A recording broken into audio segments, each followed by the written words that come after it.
Well, those who've managed to escape Afghanistan are now being given refuge in countries around the world. Qatar has become a major transit area.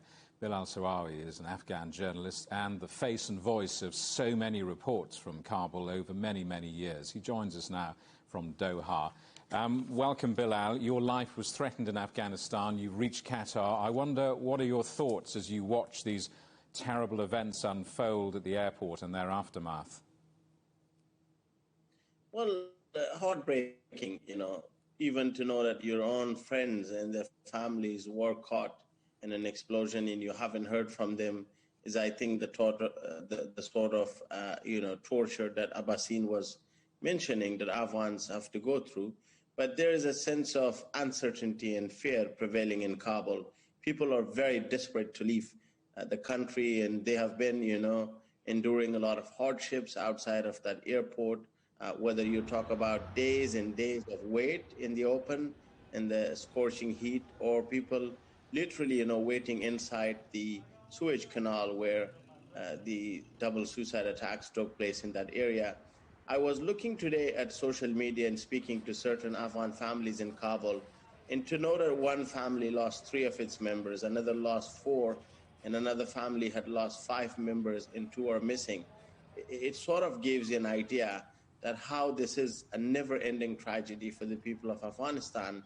And the fact that now the Islamic State has been able to carry an attack like this also poses a threat to the Taliban government and to the Taliban authority. So the road ahead, quite tragically, does look one of uncertainty, economic hardships, and bloodshed at a time when Afghanistan still does not have a functioning government, at a time when all state institutions crumbled, at a time when there's no policing and intelligence operations on the streets of Kabul. And for the Taliban, I think the biggest challenge is how do they transition from fighting into governing? We have to really remember the Taliban might have been good at fighting over the years, but their fighters are absolutely unfamiliar with governing Kabul. Was all of this inevitable? Wasn't the end of America's time in Afghanistan always going to be pretty painful and pretty bloody? If you look back, the way the American administration announced the withdrawal date in the absence of a peace process or a comprehensive ceasefire, I think that was the start. The Americans also started withdrawing their contractors from Bagram Air Base. And what it meant, that the Afghan Air Force, for example, or the Afghan National Security Forces, especially the Special Forces, did not have the technical help, for the maintenance of helicopters and planes. And then, we heard at that time that the CIA station was also evacuated from Kabul. They were based at the Ariana Hotel close to the presidential palace. So American ears and eyes and, technical help also was something that the Afghan government didn't have. And then the political divisions in Kabul, the bickering among the government officials and politicians, and the fact that Kabul was so disconnected from its own battlefield military commanders, I think all contributed to this very quick demise. I would say the Taliban started offering the mass surrender and insurance deals to people, which was the work of months, if not years. And I think all of that spoke about a very smart Taliban strategy, one that was very calculated. But now the Taliban themselves are facing the challenges of what any government in Afghanistan would face if we look back to the history. And that is, how do they make sure that the country is functional? How do they make sure that they can provide jobs? How can they make the Hamid Karzai International Airport, functional to the level where flights can take place to the regional countries? This was the gateway of Afghanistan to the world. And to me, what I observed among the Taliban when I was in Kabul, there's foot-level soldiers or people from rural Afghanistan who've been fighting for years, losing their family members. They've got really no idea how to police, how to govern the very sprawling, complex neighborhoods of Kabul city, a city of at least 6 million people.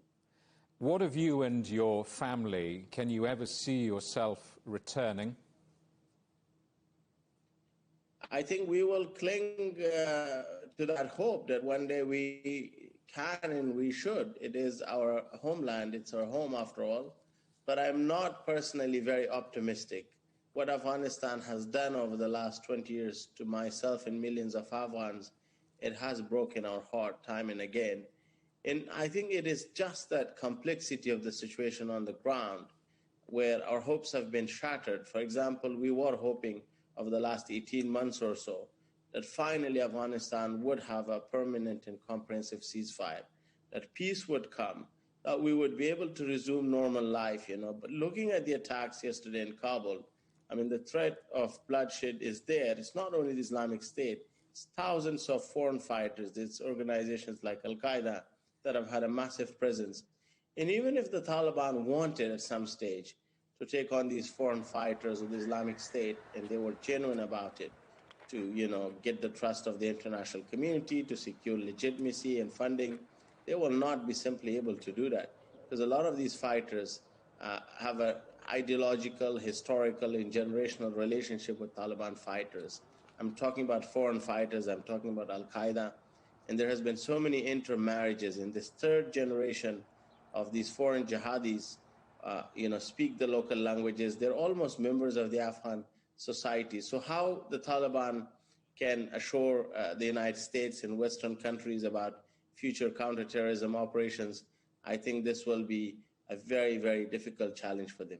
Bilal, good luck to you and your family. Thank you very much for coming on the programme. Bilal Sarwary there, live from Doha.